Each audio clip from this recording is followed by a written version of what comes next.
Power, live from Washington, D.C. From Bloomberg's Washington, D.C. studios to our TV and radio audiences worldwide, welcome to Balance of Power. I'm Joe Matthew. Tonight, a Trump-Xi truce buys time. I thought it was an amazing meeting. He's a great leader of a very powerful, very strong country, China. And what can I say? We have, it was an outstanding group of decisions, I think, that was made, and we've come to conclusion on many very important points. The conversation in South Korea between Presidents Trump and Xi that Trump is calling truly great, ending with a one-year truce between the two nations. We'll bring you to South Korea and drill down on the details of what was discussed regarding fentanyl tariffs, soybean sales, rare earth minerals, and more, when Anja Manuel, executive director of the Aspen Security Group, joins us up ahead. Plus, the big earnings news just out in the last hour from Apple and Amazon, both on the move after the close. We'll have Bloomberg Tech's Ed Ludlow on hand to cover it all for us. And tonight, the headlines causing consternation here in Washington. The president ordering nuclear weapons tests for the first time in decades after Russia announced that it would test its own nuclear-powered underwater drone and nuke-capable cruise missile. What happens next? We'll speak with Alaska Senator Dan Sullivan on that and more. And senators on Capitol Hill begin showing a glimpse of optimism on kickstarting talks to end the government shutdown just 24 hours ago. Now they're leaving town as SNAP benefits are on the cusp of running dry and the nation's starting to feel shortages at the airport. We'll speak to Congressman Sam Graves about a potential way ahead in just a few moments. But we begin with the high-stakes meeting between Presidents Trump and Xi in South Korea on the sidelines of the APEC summit, both leaders emerging from their sit-down with a one-year trade truce, but no immediate structural changes to the long-standing imbalance between the U.S. and China that Trump has promised that he would overhaul. And on issues like fentanyl and soybeans, progress, along with some gray area when it comes to NVIDIA's semiconductor chips. Listen. We did discuss chips, and they're going to be talking to NVIDIA and others about taking chips. We're not talking about the black one. That just came out yesterday. But a lot of chips, a lot of the chips. And that's good for us. Bloomberg's Tyler Kendall has been traveling across Asia following the president on his many stops and joins us now for the latest from South Korea. Tyler, what can you tell us?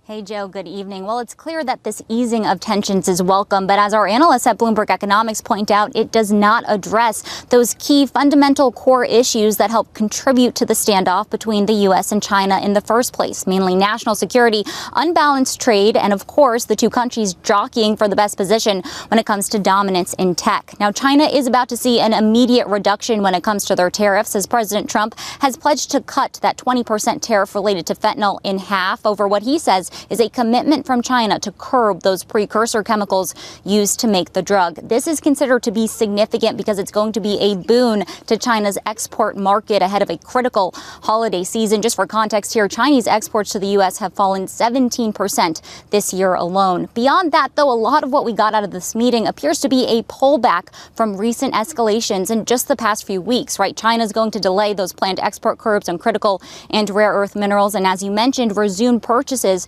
of U.S. soybeans. The U.S. is also taking threats off the table, including those fees imposed on Chinese ships at American ports, a key concession Beijing wanted to see. But as you mentioned, Joe, there were things on the table that we were expecting could be discussed but didn't quite yield some of the results, including President Trump saying that he did not discuss NVIDIA's Blackwell chips with Chinese President Xi Jinping. He also said that they discussed ending the war in Ukraine, but we haven't seen any signs that China is going to curb its imports of Russian energy supplies. Bloomberg's Tyler Kendall following a long day in South Korea. Tyler, thank you so much for your reporting. One of the unexpected headlines to emerge from this face-to-face was the possibility of an energy deal. President Trump, writing in part on Truth Social, China also agreed it will begin the process of purchasing American energy. A very large-scale transaction may take place concerning the purchase of oil and gas, he says, from the great state of Alaska. Unquote. Joining us now with his reaction live from Capitol Hill is Republican Senator Dan Sullivan of Alaska, a member of both the Senate Armed Services Committee and Senate Commerce Committee. It's good to see you, Senator. Welcome back to Bloomberg TV and radio. I don't know how much you know about this deal. We spoke with Energy Secretary Wright a bit earlier today. He apparently is going to begin engaging on this potential for a deal. Is Alaska going to become China's gas station? Well, look, details matter, and I saw Secretary Wright's interview as well. But look, I want to just first do a thanks to President Trump. He has been relentless, Joe, on promoting Alaska energy, LNG, oil, critical minerals. We had a huge deal that he announced last week.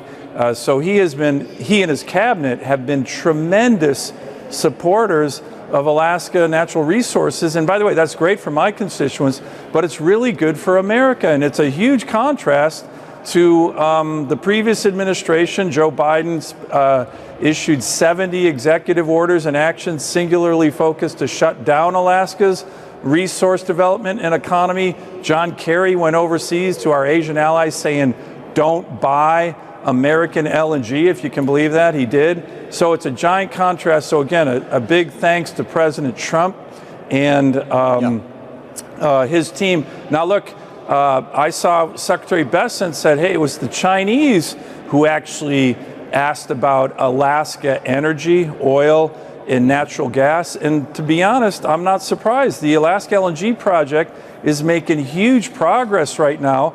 And I think the big headline from the president's trip wasn't what Xi Jinping was asking about energy from Alaska. It was the progress that the Trump administration made in Japan, in Korea on our big LNG project. So, you know, with regard to China, get in line. There's a lot of Asian countries that want American LNG from Alaska. It's exciting. It's strategic. It's going to help our country. It's going to help our allies, and it's going to help my state. Well, you know, and this is something that we talked about when we were together in the Senate. I believe, by the way, that was day one of the government shutdown, or maybe it was -1. I'll have to go back and check. But it sounds to me like, and you said something important, details matter here. We don't have many of them. I want to ask you about capacity, though, because if this many people are knocking on your door, the president's already announced the Alaska National Wildlife Refuge up for drilling. Does Alaska have a roadmap to create the capacity to answer this demand? We do. There's no doubt about it. The National Petroleum Reserve of Alaska right now is probably the hottest oil basin in the world. And by the way, just on the Senate floor today, we passed my Senate resolution to pull back Biden's shutdown of the NPRA. Bipartisan, by the way. So we have the capacity. We literally have about 50 to 100 years supply of conventional natural gas on the North Slope. The key is getting this project off the ground, which again, the Trump administration has been great on. The One Big Beautiful Bill has an energy financing facility that we're going to use to get that done. We got federal loan guarantees in the infrastructure bill for just this project. And I'll tell you this, right now, Glen Farm, which is the private sector developer of this project, has already subscribed over 50% of the capacity of this project through letters of intent.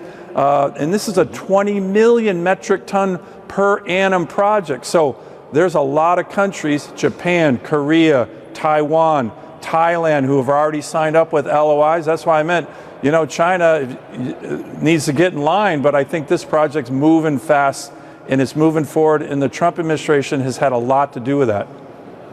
Interesting. And you've got the pipeline and the means of transporting that to get to port for these nations? No, the key thing is we got to build the pipeline. Now, look, we're building it in 2 phases, and that's the other element of this project where we've made huge progress. Worley is doing the feed work, the front-end engineering and design work. Glen Farm has put out the requests for steel and other inputs. That's coming in right now. They're talking about a final investment decision by the end of this year. The feed work being done before the end of this year. That's real progress. And once you get that done, then we're going to move forward on phase 1, which is the pipeline, and phase 2, which is the LNG exports to our Asian allies. I want to ask you, Senator, from your position on the Armed Services Committee about an important issue that the president has brought about, and that involves nuclear weapons tests. It's something that we haven't seen in this country since the early 1990s. I actually remember what a big deal that was when this stopped. But we, again, are wanting when it comes to some details. Here's what the president said about this on his way home. Yes, I would be going to Asia in a few weeks, and heck, I may be going sooner than that. I'll get debriefed from all the dialogues and all what must be done promptly in the follow-up. Could be heading there very shortly. But I don't know about that right now. But of course, Asia is the center of the world economy after the United States. That was, of course, Secretary Chris Wright, Senator. Apologies. You were referring to that interview a little bit earlier. What is this going to mean for our nuclear stockpile? Is it safe? Why would we start doing this again now? Well, look, first of all, we're modernizing all three legs of the triad, and that's really, really important. We need to do that. The intercontinental ballistic missiles, the submarines, and the strategic bombers. We have to do that. That just makes sense, and we're putting a lot of effort into that with the administration. So that's number one. You have to keep our triad safe and up to date. In terms of testing, for decades, Joe, we've been doing essentially simulations. We haven't done, testing, live testing in decades. But I think what the president's getting at is essentially this issue of reciprocity. If our adversaries are doing that kind of live testing, then we should be looking at it. I think that's what his tweet was about. But this goes to the broader issue of peace through strength. We are building up our military strength, but as Secretary Wright just said, we're also building up our energy strength. The Russians fear American energy probably more than anything. It's a weapon that we can use against them. And that's, again, why I'm so thankful that the president promotes Alaska everywhere he goes. We have all the resources, critical minerals, oil and gas that our country needs. It makes my state stronger, but it makes America stronger. And I think that's a message the president and his team have been sending strongly. We also have some questions about NVIDIA with regard to national security, Senator. The president just a couple of days ago was reportedly set to offer Blackwell chips to China. Apparently, that was not something that was included in their meeting. Do you think that should be on the table, or does that make you concerned that China will have access to high-tech chips that it currently does not? Well, look, there's a really important debate going on that. The bottom line is we got to win the AI race against China. And we're winning it right now, and that's not just chips. I know, Joe, I sound like a broken record, but that's energy, right? American energy is key to the AI race. You've reported on that a lot. The balance with regard to the chips is whether or not we think not having any chips go to China is going to enable them to create a homegrown chip capacity that can someday outcompete us. But it's a balance that goes back and forth. I know the different agencies in Washington, D.C. and the Trump administration are looking at this differently. The bottom line is the policy that matters is we got to win the AI race. If China wins the AI race, you want to talk about danger to our national security. That is going to be very significant. I think it's the number one issue we're working on here in D.C. But energy, American energy, has got to be a key component of that ability to beat China on AI. Yeah. You can't separate the two, Senator. No. Are you flying home this weekend? I mentioned the shutdown. It's day 30. Do you trust the air traffic control system? I go home every weekend, Joe, and I spend a lot of time in airports just because you sure do. I love getting home to my beautiful state, my great constituents. But I'll tell you this, you and I talked about it, you're right, almost 28 days ago.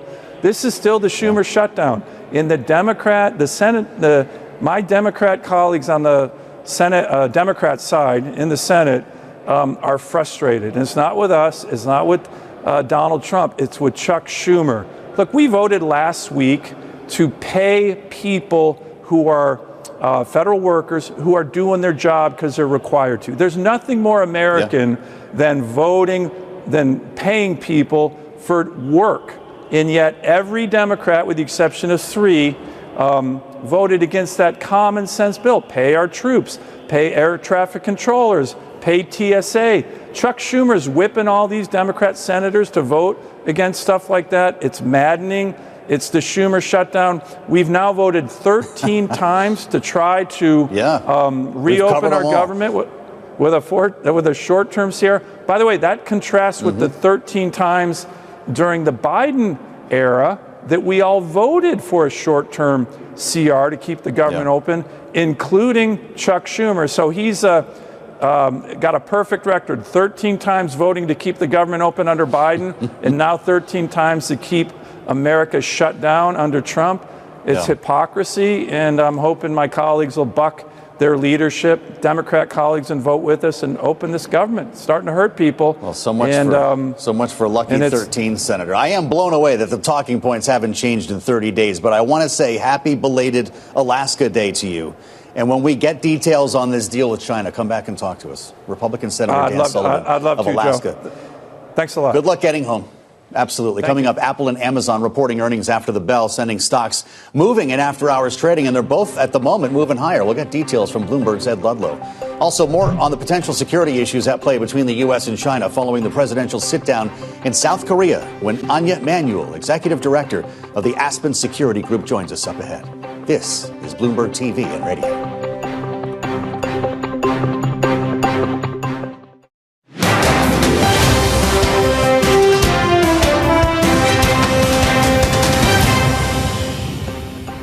It's Balance of Power on Bloomberg TV and Radio. I'm Joe Matthew in Washington. We're following breaking news after the bell. Another big earnings session here with Apple and Amazon dropping their latest quarterly reports. Amazon stock soaring now, some 14% in after-hours trading. Right out of the gate, it popped, while Apple delivering mixed results. That stock has turned higher, shaking earlier losses to pick up about 4%. For all the details now, we turn to a special edition of Power Moves with Ed Ludlow, the host of Bloomberg Tech. He's with us live from our San Francisco bureau. Ed, why don't we start with Amazon, since this apparently was the coiled spring? Is this all about AWS or more?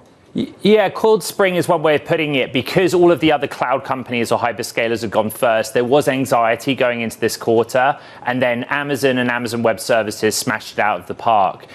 AWS has returned to 20% growth. It hasn't had that growth level since the end of 2022. And what they're able to demonstrate is very tangible data that all of the massive investment into AI has paid off. Amazon has also invested very heavily in custom silicon, and it was able to give one figure, or at least an expression, which is that the Trainium 2 chip, its in-house chip, is now a multi-billion-dollar business. We've seen historically that when Amazon does that, gives us some kind of description of the health of AI-related businesses, they grow. There were one-time charges in the quarter for Amazon because of severance and layoffs, and that will continue into the current period.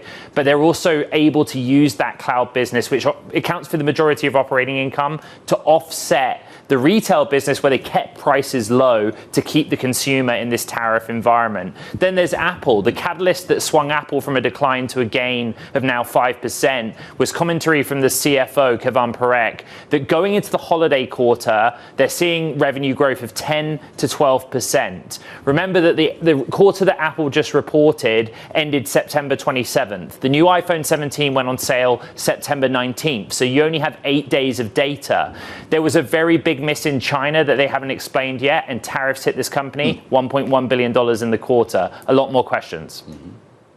Amazing. Ed Ludlow, the host of Bloomberg Tech, breaks it down for us perfectly, giving us a sense of what we might see tomorrow morning. You can catch Ed, of course, alongside Caroline Hyde every morning at 11 a.m. Eastern. That's 8 a.m. Pacific, right here on Bloomberg TV. And while President Trump says that NVIDIA's Blackwell chips were not discussed during his meeting with China's Xi, the two world leaders were able to reach a one-year truce on other trade matters. The U.S. agreeing to cut the fentanyl tariff, extended the existing truce on reciprocal tariffs. Meantime, China will be resuming soybean sales and rare earth flows. The agreement is seen as being able to stabilize relations between the two countries rather than resolve fundamental differences or deal with long-term issues. Both sides buying time, essentially, to further reduce dependence on each other. Joining us now with her perspective on President Trump's meeting with President Xi, Anja Manuel, Executive Director at the Aspen Strategy Group, former diplomat. Anja, it's great to see you and welcome back to Bloomberg TV and Radio. Were you left wanting? Was this progress? It's difficult to tell beyond a truce what was actually accomplished other than going back in time a couple of weeks. Yeah, good to be with you, Joe, and great to see Senator Sullivan on here, who's my former colleague from the State Department and a member of the Aspen Strategy Group. So thanks for having all of us on. I think this agreement was mostly fixing the problems that both sides created for each other in the last 9 months. You listed it off. Rare earths is paused. Thank God we didn't compromise on our export controls. I think that was a good thing. We lowered some tariffs. The Chinese agreed to restart soybean purchases, but there was not much in here that was structural. So if you look at the big overcapacity issues, the forced tech transfer, all of those fundamental issues that American companies have with the Chinese economy, I didn't see too much resolution on those. Okay, well, this is interesting. One of the things that actually came from this meeting, to your point, the resumption of soybean sales to China, about a dozen tons this year, 25 tons in the next couple of years ahead. But there was already an agreement like that with the first Trump administration going back to 2017. China never made good on those purchases. What would be different now? Yeah, well, I hope they do make good on them. I think this is actually a difficult thing for the Chinese because in the meantime, so much of the soybean market has moved to Latin America, especially to Brazil. And with currencies being where they are, it's actually much more expensive for the Chinese to buy American soybeans. But I hope for the sake of our farmers that they will. Are Blackwell chips really off the table, or they just ran out of time? I don't know. I do think when you're talking about this tech competition between the U.S. and China, I do think export controls play one important role, and that is just to make sure that the most cutting edge things, like the chips and the equipment to make the chips, we don't give to the Chinese. Sometimes export controls can get too broad and it actually ends up harming our own companies, but I think it's a good thing that if right now the Blackwell chips to China are off the table, that would be positive. Well, I keep hearing Back to the Future and similar references with regard to this meeting and the results from this meeting. Did we essentially just go back to the starting line in our trade relationship here in this Trump turn? Are we basically starting over again? I don't know. This was a handshake deal. There's a lot to be worked out. And I hope that there's now a pretty workmanlike relationship between Bessent and his counterpart. I think Marco Rubio has a good relationship with Wang Yi.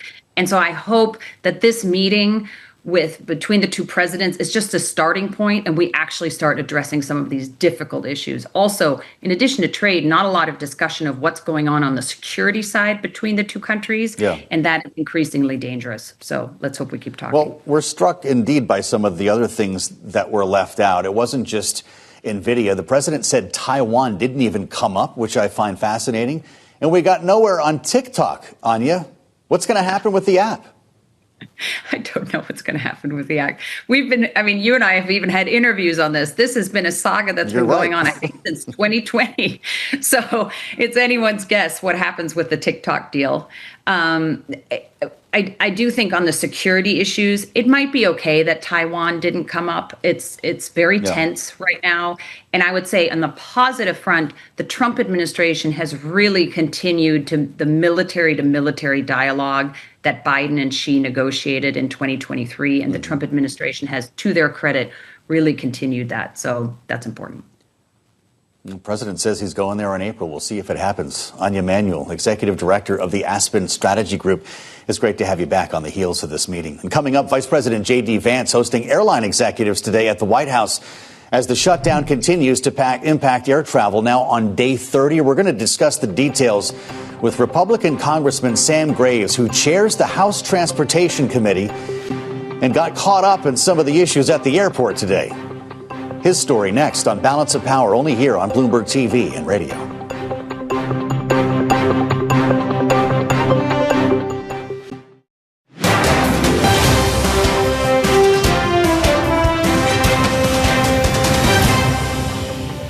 We have one singular purpose, and that is to reopen and fund the entire government. The Democrats do not get to shut down the government and then make the decision on who's more important than the other and which little thing they want to fund to relieve their own political pain. We have one purpose, and that is turn this thing back on. And all those other efforts are deviations in its political games. They're trying to cover their own tails now because they know they have inflicted this pain. It's Balance of Power on Bloomberg TV and radio. I'm Joe Matthew in Washington, where we heard from the Speaker of the House, Mike Johnson, a bit earlier today. They're discussing the shutdown that has now entered its 30th day without any end in sight. Yeah, we got to a month here, and those comments come as a coalition of over 24 states file a lawsuit against the Trump administration demanding that SNAP funding continue during the government shutdown. The suit alleging the suspension of benefits is, quote, arbitrary. For the latest on all this, we turn now to Bloomberg's Megan Scully, who joins us live here in our Washington bureau, runs our Capital Influence team, and 30 days into this, we still don't know how it ends here. Megan, what about the drive to fulfill SNAP benefits? Because that date on November 1st was supposed to be another inflection point. Right. November 1st is a big date for a number of reasons, SNAP being a big part of that. The judge today seemed skeptical of the administration's argument and, did indeed think it was a bit arbitrary. Remember, the administration has been moving money along to fund both the military salaries and law enforcement salaries. And there is a contingency fund for SNAP in particular, in addition to other contingency funds for the government. Yeah. But there's about $5 billion in that, which could get them through a big chunk of the month. The president has taken moves to fulfill paychecks for military, for federal law enforcement. Do we have any sense of where the White House is on this? Where the White House is on SNAP? Yeah.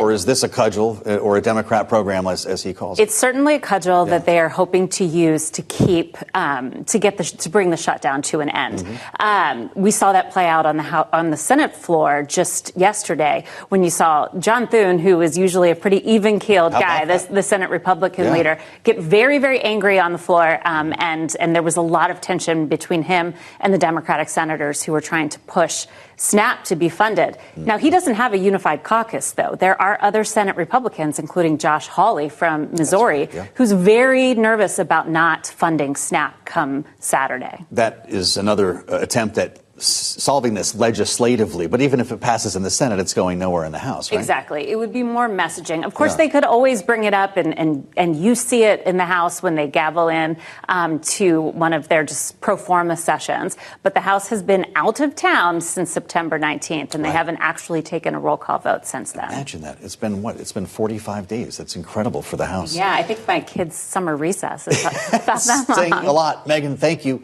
Bloomberg's Megan Scully on day 30. Coming up, Vice President J.D. Vance hosting airline executives at the White House today. Yeah, it had to do with the shutdown and the impact on air travel.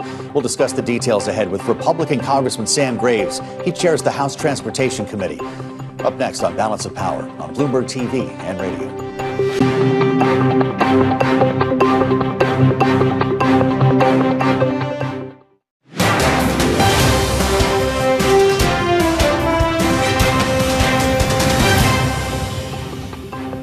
Balance of Power on Bloomberg TV and radio. I'm Joe Matthew. We'll turn back to the ongoing government shutdown in a moment with our political panel, but first, the stories we're watching in today's Power Brief. Dutch voters choose centrism in yesterday's election as support for far-right policies seemed to falter. The Democrats' 66 Party, a pro-European group focused on the country's housing crisis, nearly tripled its support in Parliament, while the far-right Freedom Party lost a total of 11 seats, likely losing their role in the new government.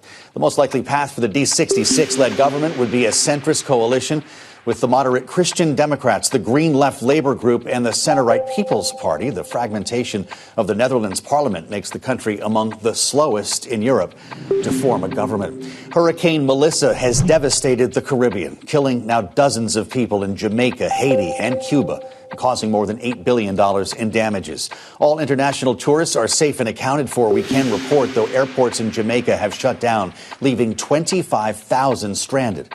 Melissa is the strongest storm to ever hit Jamaica and is expected to weaken dramatically as it enters cooler waters in the North Atlantic tomorrow. With less than a week now till the New York City mayoral election, a new poll from Quinnipiac highlighting a key generational divide among likely voters.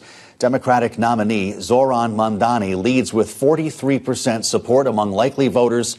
Independent candidate Andrew Cuomo receives 33% support. Republican candidate Curtis Sliwa gets 14% in this poll, while 6% remain undecided. This compares to Quinnipiac's poll earlier this month from October 9, showed Mamdani receiving 46% support among likely voters. We should note, Michael Bloomberg has endorsed Andrew Cuomo in the mayoral race and donated to a super PAC supporting Cuomo. Bloomberg is the founder and majority owner of Bloomberg LP, the parent company of Bloomberg Television and Radio. It's the shutdown, though, that's gripping Washington tonight. Literally, with members of both the House and Senate spending some part of the day stuck on tarmacs trying to leave Washington with staffing issues over the shutdown as the culprit. There were ground stops at a few airports just as the executives of the nation's largest airlines were at the White House, calling for Democrats to sign on to a clean CR and reopen the government. The question tonight, will an ensnarled airline industry be Republicans' trump card in the shutdown standoff? You see what I did there. Joining us now with their reaction to this and more, this evening's political panel. Jim Kessler, Executive Vice President for Policy at Third Way, our Democratic strategist, alongside Republican strategist Sarah Chamberlain, President CEO of the Republican Main Street Partnership. Great to see you both. Great to see you. I feel like I should say happy day 30, but there's nothing happy about it. Dust off your crystal ball. You've been right all along, and I just keep hearing that while background rank and file talks are happening, there's still no off-ramp. Can the airports change that, and what are you seeing in the weeks ahead? So there's not official off-ramp. There are more discussions taking place than have been prior. And it's unfortunate that it happened. I had a friend that actually was involved in it today. But not letting the senators fly out of here does not make them happy. Mm-hmm. So they might be willing to okay, this is now affecting us. We don't like this, because they rush to the airport. Do not get between them and an airplane. Yeah. So that may help. I mean, they've all kind of come back. Some of them got out, but a lot of them have come back. So maybe they'll talk over the weekend and we'll be able to get something accomplished. I do think Tuesday night, the elections in New Jersey, the Prop 50 in California, and the Virginia governor's race. I said that before. Yes. I didn't see any real movement until after the 4th. That's interesting. We heard a similar take ahead of the No Kings rallies. We're now hearing that refrain frequently, that nothing's going to happen. You got to get through the elections next Tuesday. Jim Kessler, I heard your former boss, Chuck Schumer's name, I think 10 times in our conversation with Dan Sullivan. The Schumer shutdown. We're on day 30. How far does this go? I do think the next... It's not really a forcing mechanism, but a dynamic is the election, as Sarah was saying, November 4th. Here's the situation. There are a lot of Americans who are feeling some pain about the shutdown. Mm-hmm. Very few politicians are feeling pain right now. Democrats are saying to their Democratic office holders, stand strong. I imagine that's happening a lot on the Republican side. Mm. But then an election will happen, and if Democrats do well on Tuesday, and to me doing well means winning New Jersey, it's really pretty much assured they're going to win Virginia, and then winning Prop 50, the ballot initiative. Then it looks like I think Republicans will feel like we're in trouble. Democrats have already drawn a line. It's health care. I think health care is going to be the key to getting out of this. You mentioned that a lot of politicians are not feeling the pain. Several prominent politicians ended up stranded on tarmacs today because of ground stops. And I want you both to stand by, because joining us right now is one of them. Someone who is scheduled to join us from Bloomberg's New York headquarters, but due to a series of travel delays today, Congressman Sam Graves of Missouri joins us now by phone, chair of the House Transportation Committee. Congressman, it's great to see you. I'm curious to hear what happened today at the airport. There was a ground stop at JFK here in New York, and due to a variety of things, staffing and weather, and then now I'm stuck in traffic due to weather. Did you get out of the airport, and how long does this ground stop go on for? Did they lift the ground stop? Was it due to staffing? It did not. We went ahead and flew into Farnsboro and at Republic Airport, so we were able to do that, and then that's what's caused the problem, obviously, with traffic, because we have to go a lot farther, or come a lot farther to get into the city. Well, Mr. Chairman, you know a lot more about this than most people, and I'm wondering if this has in any way changed your perspective on the shutdown, because I suspect there's going to be more of this where this came from. Should there be a separate bill, for instance, to pay air traffic controllers? Well, that's a good question, and I know the president is looking to try to figure out how to continue or how to pay air traffic controllers, and they are absolutely going to feel some pain. Now, I got to commend them though. They're coming into work. They're showing up, and the bigger problem though is just overall staffing. We are short thousands of air traffic controllers, and it isn't going to compromise safety in any way, but there are going to be some delays. That's going to happen. So what can you do from your position on your committee or from within the Congress here to try to alleviate these pressures? You just made clear we didn't have enough air traffic controllers to begin with. If it's not actually paying them during the shutdown, is there anything that the FAA can do, that you can do on your committee to help prolong their ability to work? Well, passed a great FAA reauthorization just last year. A very bipartisan bill. It passed out of committee unanimously and got 387 votes on the floor of the House. And then was signed into law. And it addressed the air traffic control shortage and changing some of the hiring practices and making sure that we get the best people into those positions. And I can say this, and Secretary Duffy worked very hard to get this done, but they filled every single seat at the Academy this year, all 2,000 seats. And that hasn't happened in some time now. That's good news in the long term. We're looking...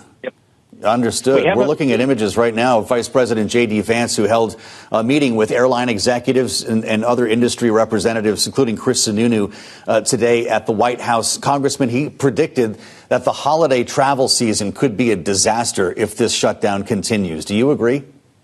I absolutely agree, and families are going to suffer from that. And it's unfortunate because it doesn't have to be that way. If we could just reopen the government, pass the Clean CR, reopen the government, we can start negotiating these points that both sides have.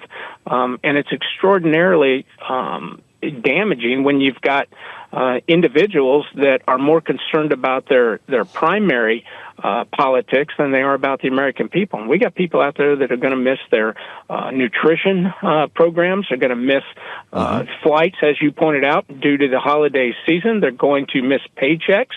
It's going to be not good at all. So we need to end this thing and get back to the table, get back to work. There's been some talk around a continuing resolution that would essentially last a year, going into December of 2026. Jason Smith, who chairs the House Ways and Means Committee, told us on the air he would support such a move if it keeps the government open. Would you?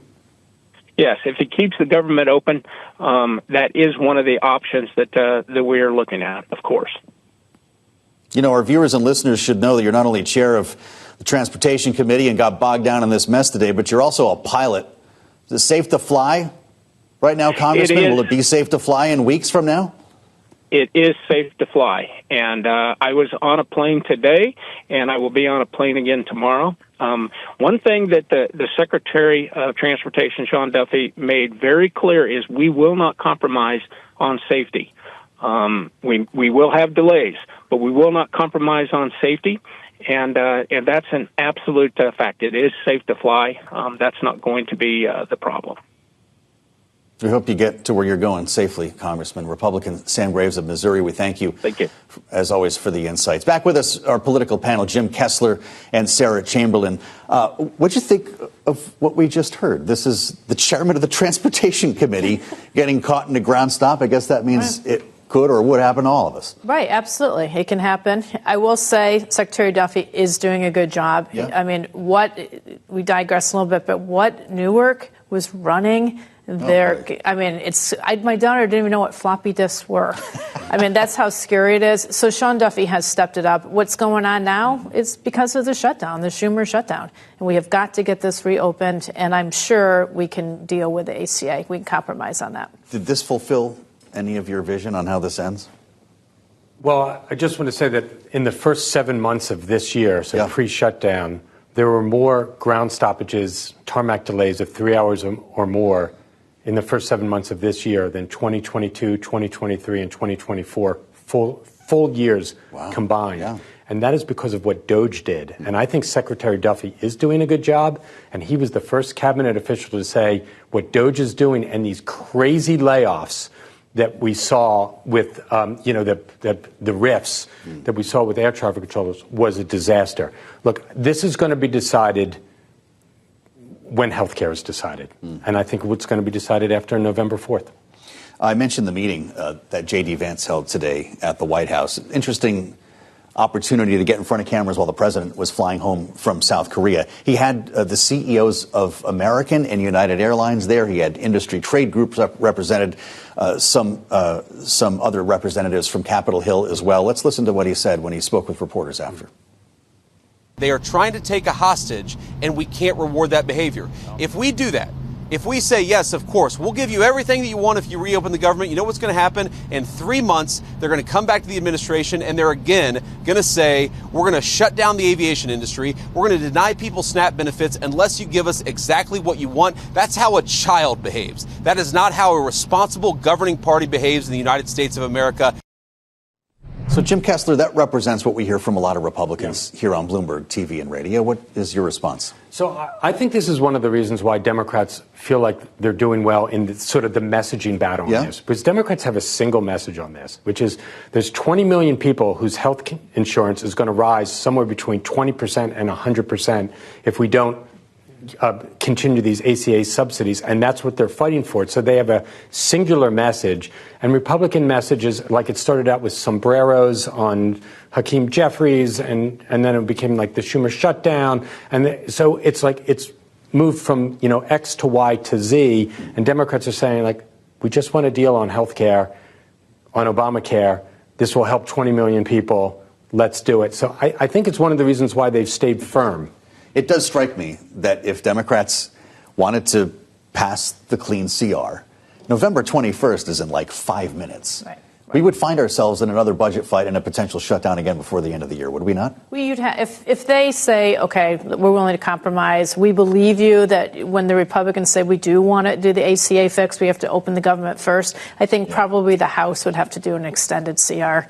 You can't, the 21st, you're right, it's right on top of us. So maybe till the end of the year, and then that will give us time to negotiate ACA. Because the president, Senator Thune, and the speaker have said, we'd like to fix ACA. Yeah. Like, we understand this is a problem. Mm-hmm. But for some reason, Democrats don't seem to believe them when they say that. I don't blame them for not believing. Like, it's gone on for 30 days. We could have solved the problem in those 30 days. Now, I do think we're going to see some movement after November 4th. You do? I do think. And you both agree on that? Yes. Members are talking to each other. That is definitely happening right now. So I do think there's going to be movement. But like the president said this on day one of the shutdown, like, yeah, we're going to have to do something, on healthcare, on the ACA. We got to fix that. Yeah. It's like, okay, well, now we know what the solution is. He just told us. Well, 30 days have gone by here. 30 days have gone by. And the president went overseas, of course. Yeah. He's back at the White House now. And I want to ask you both about an important issue that we've been talking to lawmakers about, and that is the potential sale of high-end AI chips made by NVIDIA to China. There are, of course, export controls involved here. Currently, China is not allowed to buy Blackwell chips. Earlier this week, it was said this would be on the table. Listen to D's and R's expressing concern over this idea. The key difference here is that these Blackwell level chips allow the Chinese to train new models. AI is absolutely critical to the competition of the 21st century: economic, political, social, and military. So I would not put that on the table. We are far ahead on the AI frame, but we want to make sure that we stay that way. When you're a rival like we are with China, we want to be able to make sure that we keep our competitive advantage. And all I could say to President Trump is this, which is, look, this is one area where we maintain a lead, that we will continue to maintain a lead on, but it only will exist if we don't kind of do damage to our standing by exporting these chips to the CCP. I think we found a new coalition here. Do Main Street Republicans have a position on this? Not yet, but they are talking about it, and they are a little concerned. Absolutely. It is China. I mean, it's China's always concerned them. A lot of them sit on the committee. So, yes, they're concerned. But again, they haven't all been in town yet to really talk about this. Just happened. So there will be a lot of discussion before the president gets to do this, if he even ends up wanting to do it. Well, and that remains a big question. That didn't even really come up or was addressed specifically in this meeting. Apparently, Jim, if we assume what the president is representing is correct, do you worry, though, that we're mortgaging our national security to make money with China? I am worried. Trump called this meeting a 12 out of 10, and I just don't know what scale he's looking at here. And look, I think something is very evident, which is Xi Jinping spent the last 5 or 6 years figuring out, if Trump is elected again, how do I have a stronger negotiating position with him? And I think he figured him out. I think we got taken to the cleaners. Wow. Well, I'll tell you what. He's back at the White House, as I mentioned, and it's almost Halloween. Can we show what's happening in the driveway of the South Lawn right now, just outside the portico, live at the White House? If you're with us on Bloomberg TV or on YouTube, the president's got the USA red MAGA hat on, and he and the First Lady are handing out candy for Halloween. I just saw Steve Miller go by with his family and Katie Miller. There was a time when, by the way, reporters used to bring their kids to this, but that was a long time ago. Is this part of the job, Sarah Chamberlain, for this president who's not always known to enjoy this type of politicking? Absolutely. Why not? Is he getting good at it? He is getting much better at it. Actually, I think in this case, the First Lady is helping him get better at it. But sure, why not? He's the president. Why not hand out Halloween candy to little kids?